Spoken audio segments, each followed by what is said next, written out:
The Sri Lanka police has announced those who disseminate false information, fabricated photographs and videos on social media could be arrested without a warrant. The police media unit, through a release, has edified the masses on which wrongs could be committed through the dissemination of fake news. They are the breakdown of public peace, conflicts between different races or religions, sexual offences against children or women, persecution of religions, incidents of various frauds. The release further notes a trend has been observed where people have been encouraged to breach quarantine regulations through the dissemination of fake news. It adds arrests can be made without a warrant on those who promote false information based on provisions of a number of acts, including the Sri Lanka Penal Code, Prevention of Terrorism Act and Obscene Publications Ordinance. Therefore, Sri Lanka Police has requested the general public to refrain from promoting false information on social media individually or in an organized manner.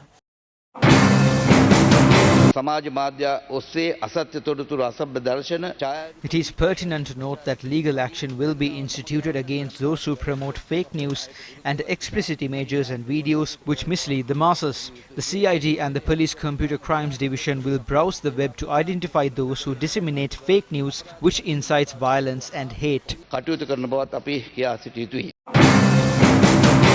Meanwhile, Rajiv Yasirukuruvitage, the chairman of an organization named the Information Technology Society of Sri Lanka, has been arrested for disseminating false information on social media regarding a cyber attack which had occurred targeting a number of state institutions, including the Presidential Secretariat. When the suspect was produced before court, Additional Magistrate Rajendra Jayasuriya, it was ordered to remand the suspect until tomorrow, where he will be produced before the Chief Magistrate.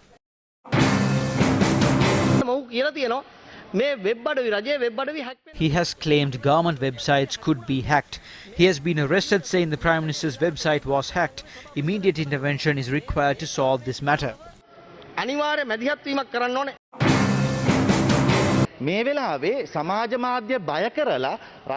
The government is following a policy of suppressing information being flowed to the people, and now a person has been arrested as well. Please issue a clarification regarding this.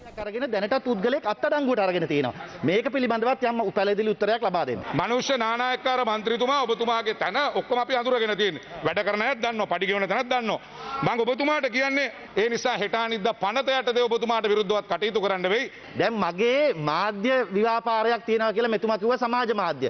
මගේ කිසිම සමාජ මාධ්‍ය ව්‍යාපාරයක් නැහැ. මම අහන්නේ ඔබතුමා පැහැදිලි කරලා කියන්න මට එහෙම මීඩියා කම්පැනියක් තියෙනවා නම් ඔබතුමා පැහැදිලි කරලා කියන්න. නැත්තම් ඉස්සර දැනයි නමයි ඔක්කොම කියන්නද? සියල්ල කියන්නද? පොඩක් පනත සම්මත වෙනකම් පොඩ්ඩක් කියන්න. සමාජ මාධ්‍ය සම්බන්ධව සම්බන්ධව කැබිනට් පත්‍රිකාවක් දැම්මා අද නෙමෙයි දැන් සති 3කට පමණ පෙර විශේෂයෙන්ම එහි සඳහන් කරා A cabinet proposal regarding social media has been submitted.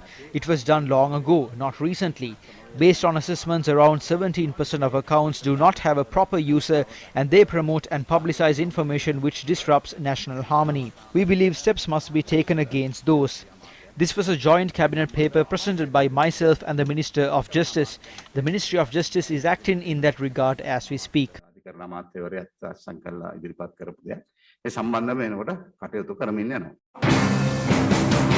මේ රටේ තියෙන වංචා දූෂණ මංකොල්ල මහ බැංකු මංකොල්ල පොල්තෙල් වංචාවල් සීනිබදු වංචාවල් ඔක්කොම හෙළිදරව්. Corruption has been largely exposed when certain segments of the society are given preferential treatment in the face of the law, and that is exposed through the media. Social media users express their views without holding back.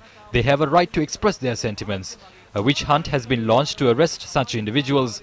No government in the past has successfully suppressed the right of expression. They have always been rejected by the people.